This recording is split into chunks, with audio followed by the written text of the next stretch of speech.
జైత్రయాత్ర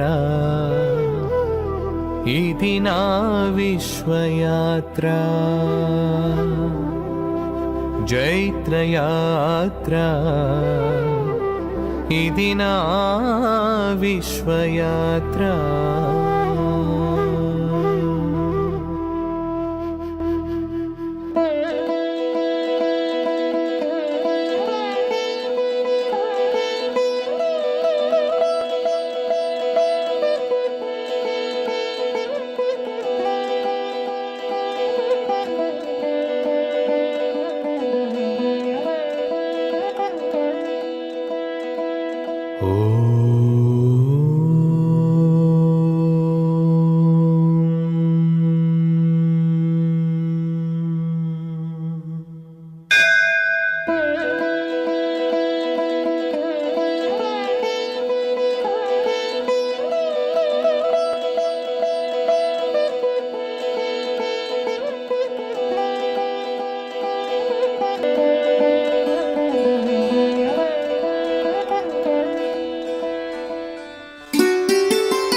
మరి నేను కట్టుబడి ఉన్నా, మీరేం చేయక్కల్లా, ఏ ధ్యానాలు చేయక్కల్లా, ఏ త్యాగాలు చేయక్కల్లా, మీరు చేయాల్సిందల్లా గీతాశాస్త్రంలోని 11వ శ్లోకం నుండి 24 శ్లోకాల దాకా ఆచార్యులు ఉపదేశించిన అంతరార్థాన్ని అర్థం చేసుకుని, ఆ అంతరార్థంని మీ మస్తక పుస్తకంలో ఎంత తీవ్రంగా అనుష్ఠానం చేసుకోవాలంటే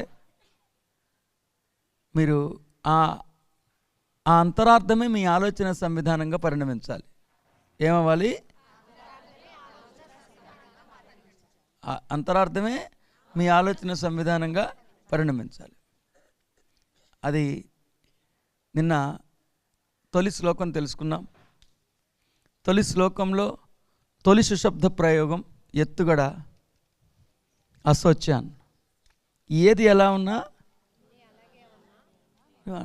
ఈ కనీసం కష్టం వచ్చినప్పుడు ఏడవను కూడా ఏడవకూడదా అంటే అది కాదు. ఎందుకు ఆనందంగా ఉండమన్నారంటే ఆయన మన నిజమైన వాళ్ళం, ఈ దృశ్యమాన జగత్తు నిజం కాదు. ఏంటి? అది నిజమే కానప్పుడు నిజం కానంటే దాంట్లో గెలుపేంటి, ఓటమేంటి, సుఖమేంటి, దుఃఖమేంటి? ఈ ఎండమావుల్లో నీళ్లు లేకపోవటం నిజమైతే ఆ నీళ్లు దాహం తీర్చడం ఏంటి, కొన్ని నీళ్లలో నలకలు ఉండటం ఏంటి, కొంత నీళ్లలో మొసలుండి మొసలు మన వంక అదో రకంగా చూడటం ఏంటి కదా?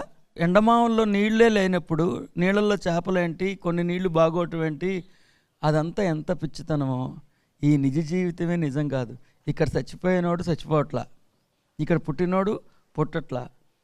ఇక్కడ దృశ్యమాన జగత్తులో మనం కనిపిస్తున్న పదార్థం అంతా యథార్థానికి ఒక శుద్ధ శక్తి స్వరూపమే, ఏ క్వాంటమ్ ఫీల్డ్ ఆఫ్ ఎనర్జీ. అది సూర్యుడు కాదు, చంద్రుడు కాదు, ఇదంతా ఒక క్లే మాత్రమే.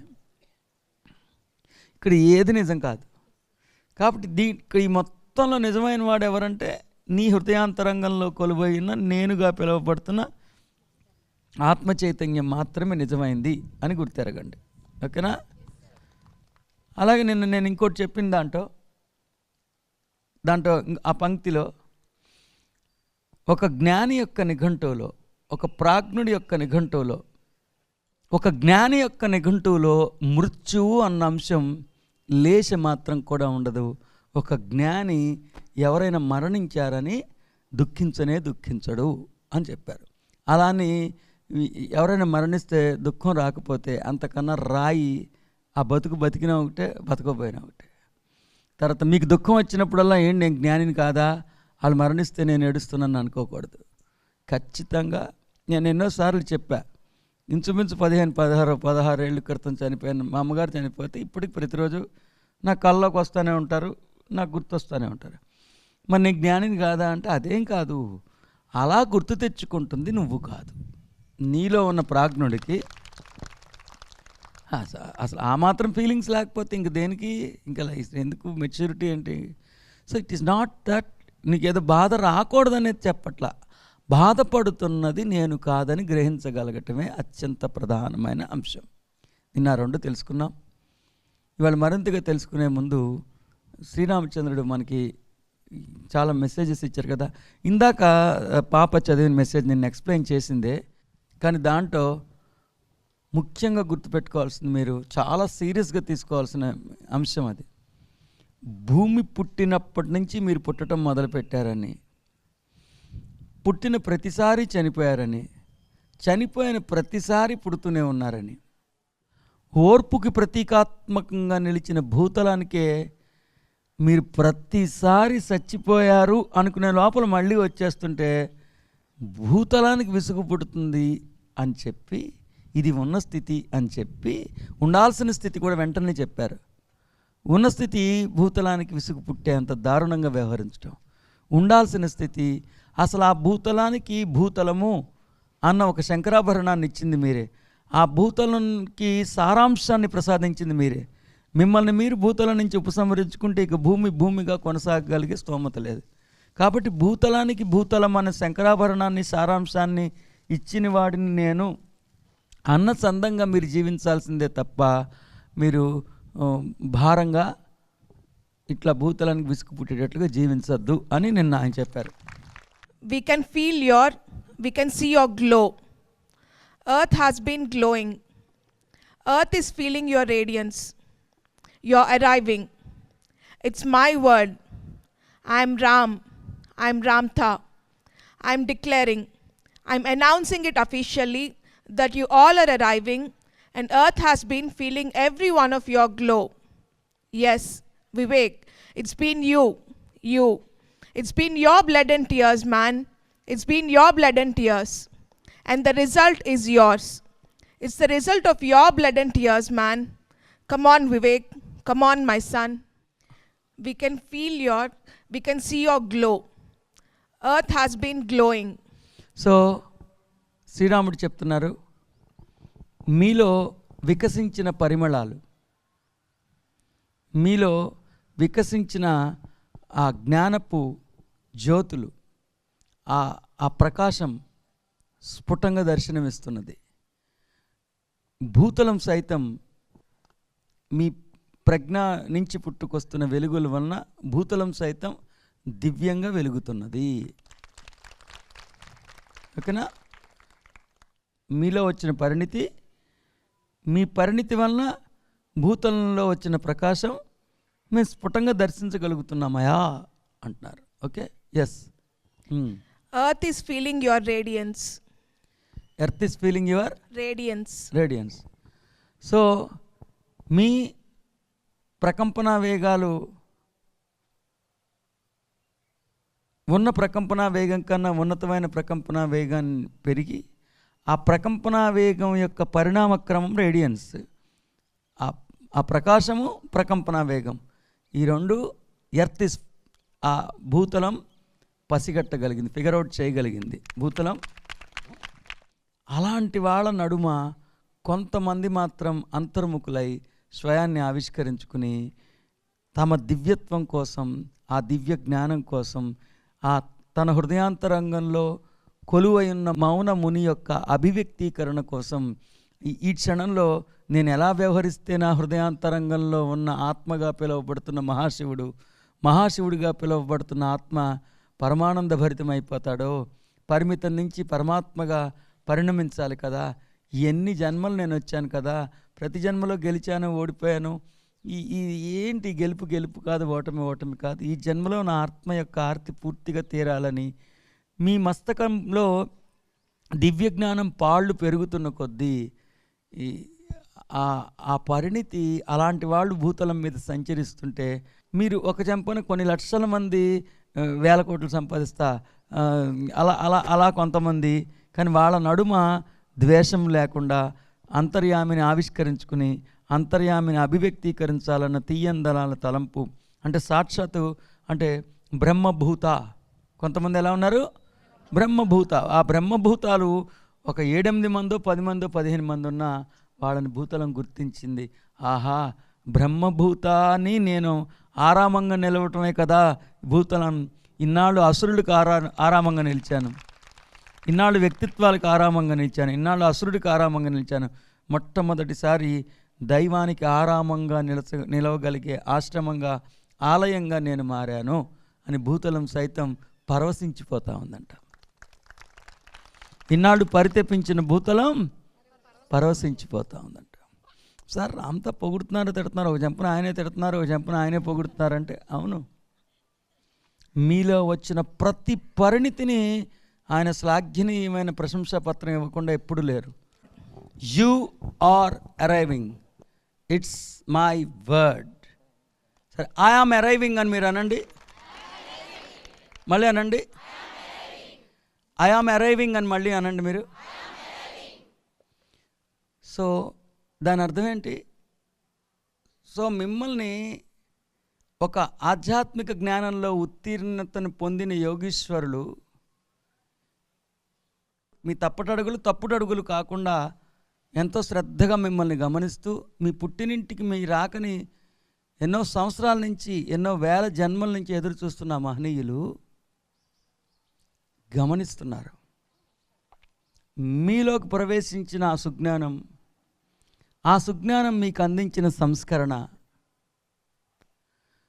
ఆ జ్ఞానం వలన వచ్చిన పరిణితి, ఆ పరిణితిలోంచి వచ్చిన ప్రకాశం మీలో ఉంచి పుట్టుకొస్తున్న సంస్కరణ సౌరభాలు వీటన్నిటిని వాళ్ళు గమనించి ఒక్కొక్క ఎదురీతని ఎదిరించి మిమ్మల్ని మీరు నెట్టుకుని ముందుకు వెళ్ళిపోతున్నప్పుడు స్ఫుటంగా వాళ్ళకి అర్థమైపోతుందంట, మీరు మీ పుణ్యధామానికి, మీ ఓంకారానికి, మీ శాశ్వతత్వానికి, మీ ప్రేమ మాధుర్యానికి, మీ అద్వితీయమైన అద్వైతమైన భావుకతకి, ఆ సుదర్శనానికి, అశాశ్వతానికి శాశ్వతంగా స్వస్తి చెప్పి శాశ్వతత్వం వైపు శాశ్వతంగా మీరు వెళ్ళిపోవటాన్ని, ఆ పుట్టినింటికి అత్యంత చేరువలో ఉన్నారని నేను ఖచ్చితంగా చెప్పగలుగుతున్నాను.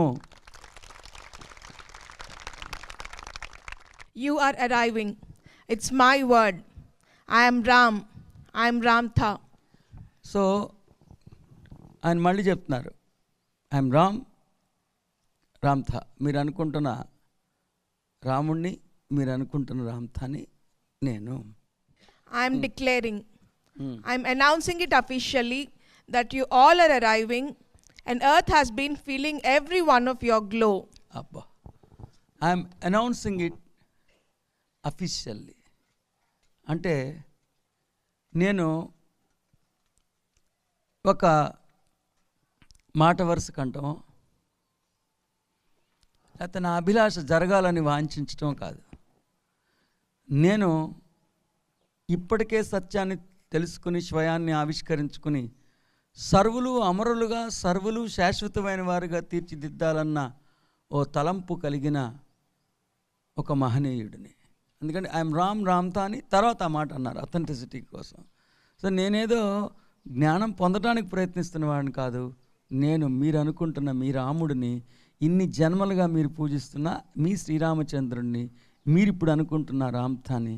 కాబట్టి నేను చెప్తున్న దాంట్లో సాధికారత, ఇందాక అదే చెప్పా, అథెంటిసిటీ ఉంది.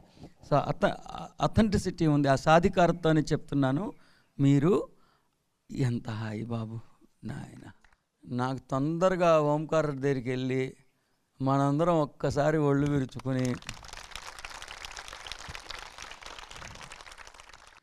So it's a celebration because the Ram said, the grandest Ramtha said, I'm declaring it officially, I abide by my words, I have every authenticity to declare, and again I emphasize the grandest statement stated by me, that you are arriving. Ante. Okay na? Just. Next. I am declaring, I am announcing it officially that you all are arriving and earth has been feeling every one of your glow. And earth has been feeling every one of your glow. ఇన్నాళ్ళు మీకు ఆశ్రమంగా, ఆరామంగా, ఓ రంగస్థలంగా నిలిచిన భూతలం మీలో వచ్చిన ఆ పరిణితిని, ఆ పరిణితిలోంచి వస్తున్న ప్రకాశాన్ని, మీలోంచి వస్తున్న సంస్కరణని, ఆ సంస్కరణలోంచి పుట్టుకొస్తున్న సౌరభాలని, మీలో ప్రతి ఒక్కళ్ళలో వస్తున్న పరిణితిని భూతలం గమనించి మురిసిపోతూ ఉందంట. ఇన్నాళ్ళు మురిగిపోయిన మీరు ఎదుగుతుంటే, ఇన్నాళ్ళు మరలి వచ్చేస్తున్న మిమ్మల్ని చూసి దుఃఖిస్తున్న భూతలం మరల రాను అని పుట్టినింటికి పునఃప్రయాణమై వెళ్ళిపోవటాన్ని గమనించి భూతలం సైతం మురిసిపోతుందంట. భూతలానికి థ్యాంక్స్ చెప్పడానికి మళ్ళీ వస్తావా? సే వాట్సాప్ నేను మెసేజ్ పెట్టు. Yes, Vivek, it's been you. It's been your blood and tears, man. It's been your blood and tears. So తండ్రి తన తనయుడు పడిన కష్టాన్ని అర్థం చేసుకుని వాళ్ళల్లో వచ్చిన ప్రతి పరిణితి నువ్వు చిందించిన నీ రక్తం చొక్కే, వాళ్ళలో వస్తున్న ప్రతి పరిణితి, వాళ్ళలో వెలుగుతున్న ప్రతి సంస్కరణ జ్యోతి నీ చెమట చొక్కే, నువ్వు చిందించిన రక్తపు బిందువే అని చెప్తున్నారు. నేను ఇప్పుడు రామ్తా చెప్పిన నిజం అనడానికి నేను కొన్నాళ్ళు కడమ నీళ్ళు పెట్టుకున్న సంఘటనలు కూడా ఉన్నాయి క్లాసుల్లో. నా సర్టిఫికేట్ అన్ని గాయాలే ఉంటాయి. ఒకటి ఫస్ట్ క్లాస్లో మీరు చేసిన గాయాలు, తర్వాత మీరు ఎదుగుతున్న తర్వాత చేసిన గాయాలు అని నేను చెప్పిన మాట విన్నవాళ్ళు ఎంతమంది చేతులు ఎత్తండి. అదిగో ఇవన్నీ ఇప్పుడు చెప్పినవి కావు, ఫస్ట్ నుంచి నేను చెప్తానే ఉన్నా. నేను ఏం చేస్తుంటామంటే ఊరు తిరిగి మీరు గాడ్ అని చెప్తా ఉంటాను. వాళ్ళేమో నువ్వు డాగ్ అని చెప్పి తీసుకొట్టించుకుని వచ్చేస్తూ ఉంటాను. నా పని అదే అనేవాడిని. ఇవన్నీ నిజాలే, యథార్థాలే. చెప్పు. And the result is yours. It's the result of your blood and tears, man. So వీళ్ళందరిలో ఈ సంస్కరణ జ్యోతుల్ని ఉద్దీపింప చేయటానికి నీ రక్తం చౌరుగా వాడి వెలిగించావు. సో ఆ గెలుపు కూడా నీ సొంతమే, నీ గెలిపే.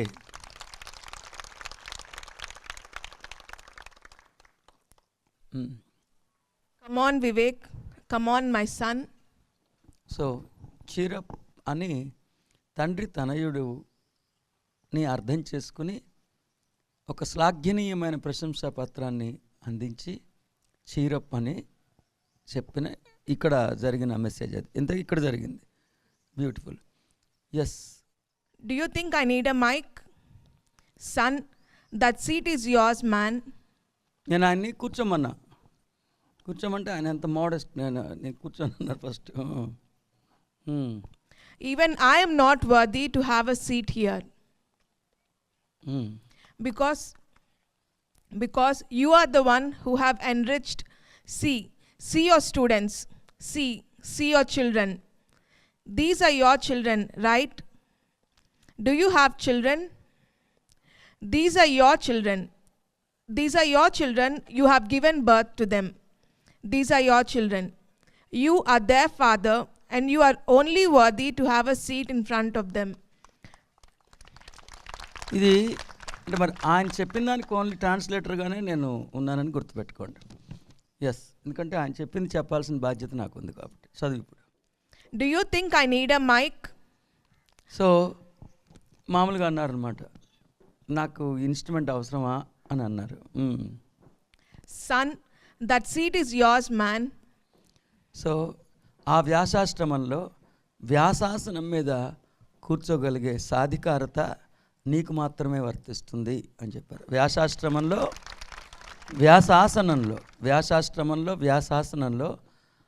ఆసీనుడు అయి ఉండగలిగే సాధికారత నీకే వర్తిస్తుందయా అని కొనియాడారు.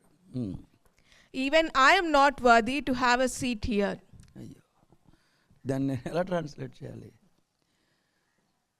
సరే, నీకు నేను జ్ఞానపరంగా జన్మనిచ్చాను, అది యథార్థమైనప్పటికీ నీలో నేను జ్యోతిని వెలిగించి ఉండి ఉండవచ్చు కాక, కానీ ఆ జ్యోతిని నువ్వు స్వయంగా అందరిలో వెలిగించావు కాబట్టి ఈ సామ్రాజ్యానికి, ఈ ఆధ్యాత్మిక సింహాసనానికి నేను కూడా కూర్చోకూడదు, కూర్చోవలసిన సాధికారత నీకే వర్తిస్తుంది.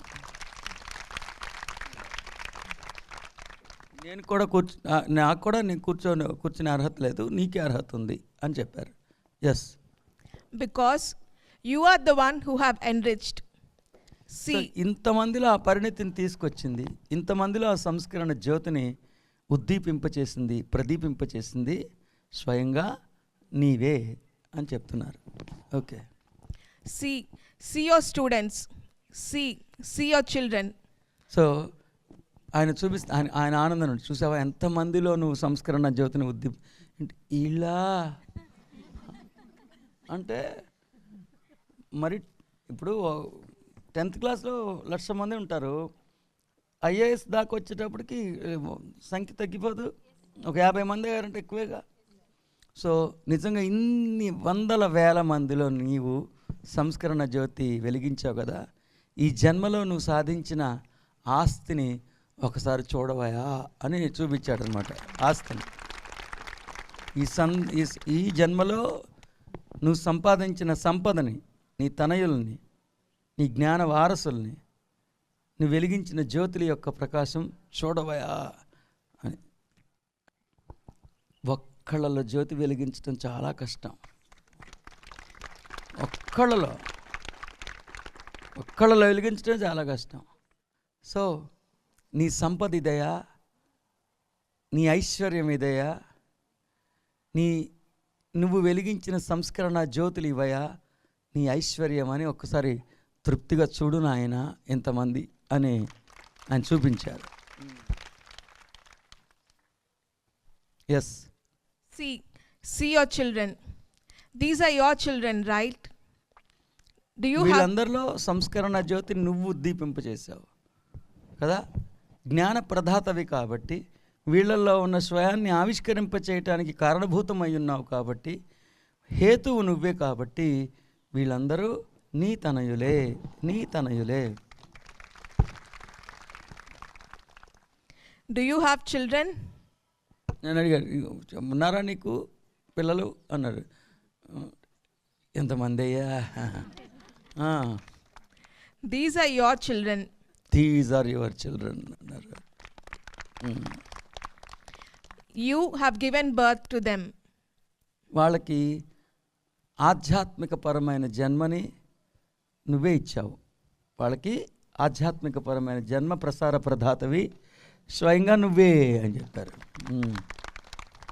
These are your children. You are their father, and you are only worthy to have a seat in front of them.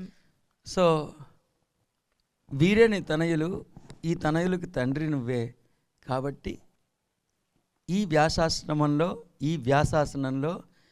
ఈ సింహాసనంలో ఆసీనుడు అయ్యే స్తోమత, సాధికారత, సమర్థత నీకే వర్తిస్తుంది అని చెప్పారు. Not even Ramta, not even anyone. ఇంకెవరో ఎవరైనా సరే, ఇంకెవరో కాదు, ఎవరైనా ఆ గురుత్వాన్ని క్లెయిమ్ చేసుకోవటానికి అర్హులు కాదు. ఆ గురుత్వం అక్కడ ఆయన చెప్పి కుర్చీ అని కాదు, అక్కడ నేను వాళ్ళ శిష్యులు అని అనటానికి ఎవరికి స్తోమత అర్హత లేదు. అది జయవస్తు. See, many people have criticized my son. So ఎన్ని రకాలుగా నా తనయుణ్ణి,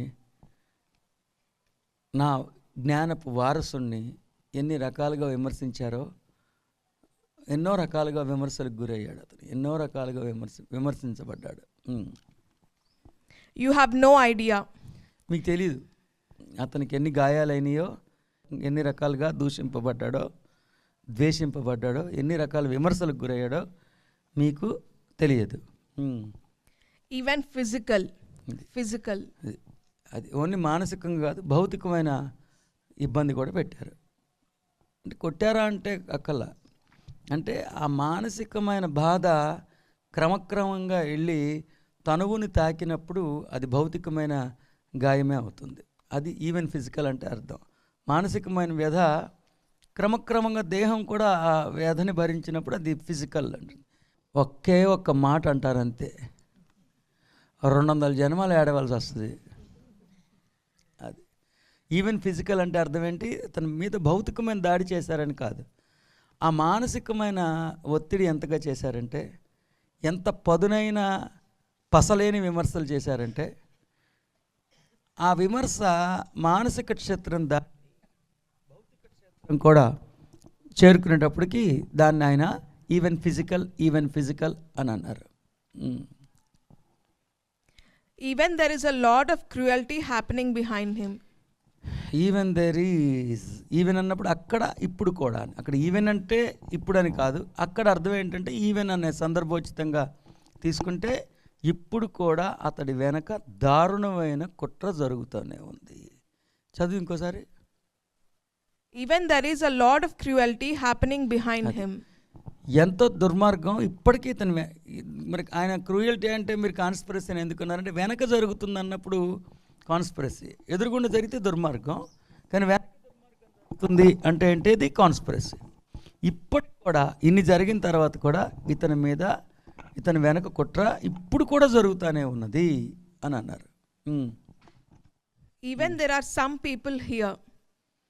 Even there is a lot of cruelty happening behind him. So ఇప్పుడు కూడా అతడి వెనక ఎన్నో కుట్రలు జరుగుతూనే ఉన్నాయి, ఇప్పుడు కూడా జరుగుతూనే ఉన్నాయి. Even there are some people here. ఈ ప్రాంగణంలో కూడా ఉన్నారు, ఇక్కడ కూడా ఉన్నారు. ఇప్పుడు కూడా ఆయనకు తెలుసు కదా, వాళ్ళకి కనిపిస్తుంది కదా, మనకు తెలియదు కానీ వాళ్ళకి తెలుస్తుంది కదా. I'm warning you, get out. అప్పుడు అసలు బాగా గడ అన్నప్పుడు మాత్రం ఇట్లా పెట్టి కదా. You're planning behind him. సరే, I can see you. అది మీ ప్రణాళికలు, మీరు వేస్తున్న కుట్రలు నేను చూడగలుగుతున్నా. నాకు ప్లానింగ్ బిహైండ్ హిమ్, మంచి ప్రణాళిక వేసుకున్నారు. You're planning behind him. I can see you. Son, don't spare anyone. Don't spare anyone. So నా మెతక వైఖరి, నా ప్రేమించే గుణం, నా ఓర్పు తెలుసు కాబట్టి ఆయన నాకు హితవు చెప్తున్నారు. వదలొద్దు, తెలిస్తే తీసేసేయి, ఎందుకు ఇంకట్లా చెక్క లోపలుండి పడుతుంటే పర్వాలా, బయటకు వచ్చి నవ్వి మీసం తిప్పి తొడగొడతా ఉంది ఇంకా స్పేర్ చేయొద్దు, తీసి అవతల పడేసేయి అంటున్నారు. Because you are the grandest entity. I have announced you are the grandest entity the earth has ever seen and earth will never see. మళ్ళీ చెప్తున్నారు, ఇప్పటిదాకా భూతలం సవిచూడని ప్రాజ్ఞుడు నువ్వు, సమీప భవిష్యత్తులో కూడా భూతలం ఇలాంటి అద్భుతాన్ని, ఇలాంటి ప్రాజ్ఞుడిని చవిచూసే అవకాశం కూడా లేనంటే నా భూతో నా భవిష్యత్ అంటారు కదా, అలా ఇలాంటి వాడు రాలేదు, రాబోడు అన్న చందంగా ప్రాజ్ఞుడు. Yes, You have enriched many aspirants. So ఒక మెనీ కాదు, ఎన్ని 3 మెనీలు. సో ఇప్పటికే నువ్వు అనేక మందిలో, వందల వేల సంఖ్యలో, అసంఖ్యాకమైన సాధకుల్లో జ్యోతిని ఉద్దీపింపచేశావు. ఆ వాళ్ళు కనీసం అంతేగా. You are privileged. Yes. You got me? Son, these are your celebrations, man. These are your celebrations, my son. And if anyone has to question me, I am Ramta. I am Ram. నువ్వు ఆ విజయానికి ఒక సగర్వంతో నిగర్విగా ప్రకటించుకోవచ్చు, ఇది నా విజయం అని ఎవరొచ్చి చెప్తున్నది ఎవరు అని ప్రశ్న వస్తే మళ్ళీ చెప్తున్నారు, I'm Ramtha. He is your only guru. He is Vivekananda, only your guru, only the grandest guru. అక్కడ is the only guru, your guru, grandest guru అంటే అక్కడ అర్థం ఏంటి? నువ్వు జీవించినంతకాలం ఇంకా మళ్ళీ ఆధ్యాత్మిక జ్ఞానానికి ఇంక ఎటువైపు మళ్ళద్దు, ఇంక పొర్రపాటున నువ్వు ఎటువైపు మళ్ళద్దు. నీ మస్తకంలోకి ప్రవచించిన శబ్దం తప్ప మరొకటి వెళ్ళలేదు. You have already taken a place in my heart, man. You're already here. చాలు, నాకు అది చాలు. శ్రీరామచంద్రుడు అంతటి వాడు, వివేక్ నువ్వు నా హృదయ స్థానీయుడివే, ఎప్పుడు నా హృదయంలో, నీ ఏనాడో నా హృదయంలో నీకు స్థానాన్ని గెలుచుకున్నావు, హృదయాసీనుడివే. జయస్తు. జై శ్రీరామ్, జై శ్రీకృష్ణ, జై శ్రీ మహావిష్ణువు, జై సనాతన సాంప్రదాయం, జై వ్యాసాశ్రమాలు, జై వేద విద్యాలయాలు. అస్తు, తథాస్తు, శ్రీరస్తు, శుభమస్తు, జయోస్తు, అస్తు. Clap for your self. It's been a simple thing for many of you here. మీకు చిన్న విషయమే. It's been a simple thing for many of you here to deal with that shlokas, to deal with them. Yes. మీకు అతను చెప్తున్న ఆ శ్లోకాల్లో చిక్కుముడిని విడదీసిన తర్వాత మీరు చూశారు కాబట్టి ఏముంది సో ఇంత సంక్లిష్టభూయిష్టమైన ఆ శ్లోకం యొక్క అంతరార్థం, ఇప్పటిదాకా ఆ శ్లోకం దగ్గరికి కూడా ఎవరు వెళ్ళలేనటువంటి అంతరార్థం అతను చిక్కుముడి విప్పదీశాడు కాబట్టి మీకు చాలా సులభతరమే అన్నట్టుగా మీకు అనిపిస్తుంది, కానీ అదంత సులభతరం కాదు. మీకు తీసేసిన తర్వాత ఏముంది, సెల్ కనిపెట్టినోడికి కష్టం, కానీ సెల్ వాడుకునేవాడికి ఏముంది, జయవస్తు. Yes, it's not simple. It's not at all a simple one. No. అది చాలా సరళంగా జరిగిన పని కాదు. 5,050 సంవత్సరాల క్రితం ఆచార్యులు ఒక ఆసుధారగా ఉపదేశించిన ఉపదేశామృతం యొక్క అంతరార్థాన్ని అంత సరళంగా తీసి ప్రతి ఒక్కరికి అర్థమయ్యే రీతిలో చెప్పటం మీకు చిన్న విషయం, కానీ అది శ్రీకృష్ణుడు కొండనెత్తటం కన్నా, శ్రీరాముడు శివుని విల్లు విరవటం కన్నా, వీటన్నిటికన్నా అది చాలా సంక్లిష్టభూయిష్టమైన సమస్య. Because my son, he has implemented every single drop of knowledge within you. He has laid foundations. అది సో మీలో అంతర్లీనంగా అంతర్నిహితంగా జ్ఞానం నిక్షిప్తమై ఉన్నది. ఆ జ్ఞానం వెలికి తీయటానికి ఏ జ్ఞానం అవసరమో ఆ జ్ఞానంలోని ప్రతి అంశాన్ని, బిందువుని వాడి మీలో ఉన్న జ్ఞాన సింధువుని వెలికి తీయటానికి ప్రయత్నించాడు. నాకైతే అలాగే అర్థమవుతుంది, ఎందుకంటే ఎవ్రీ సింగిల్ డ్రాప్ నీలో ఉన్నదన్నాడు. నీలో ఉన్నదంటే ఏంటి, నీ హృదయాంతరంగంలో ఒక జ్ఞాన సింధువు ఉన్నది. ఆ సింధువుని బయటికి తీయాలంటే ఎలాంటి బిందువులు వాడాలో అన్ని జ్ఞాన బిందువుల్ని వాడి నీలో సింధువుని వెలికి తీశాడు అతను. అది And then, from then, you're able to understand such miraculous knowledge. అప్పుడే అతను ఎంతో వ్యవసాయాత్మక బుద్ధిని ప్రసాదించాడు. మీ మస్తకాన్ని బాగా అనేక అంశాలతో అతను సారవంతంగా మలిచాడు. అందుకే ఇంత సంక్లిష్టభూయిష్టమైన అంశాన్ని మీరు అతను చెప్పడం ఒక ఎత్తు, మీరు అంత హాయిగా అర్థం చేసుకోగలగటానికి కారణం అదే. ఎందుకంటే ఆ పాయింట్ అదే, చదువు last point. And then, from then, you're able to understand such miraculous knowledge. అది and then from then you are able to understand such miraculous knowledge. So అతను ఇప్పటికే చాలా శ్రమ చేశాడు. ఇప్పటికే మీ మస్తిష్కం అనేక జ్ఞాన నిధులతో సుసంపన్నం చేశాడు. అందుకే అంత సంక్లిష్టమైన అంశాన్ని చాలా సులభతరంగా మీరు పట్టుకోగలిగారు. Yes, You don't have to come here. You don't have to come here for miracles. So మీరేదో అద్భుతాలు జరుగుతాయని రావక్కల్లా, కానీ ఒక అద్భుతం జరిగింది. See my miracle. See the miracle.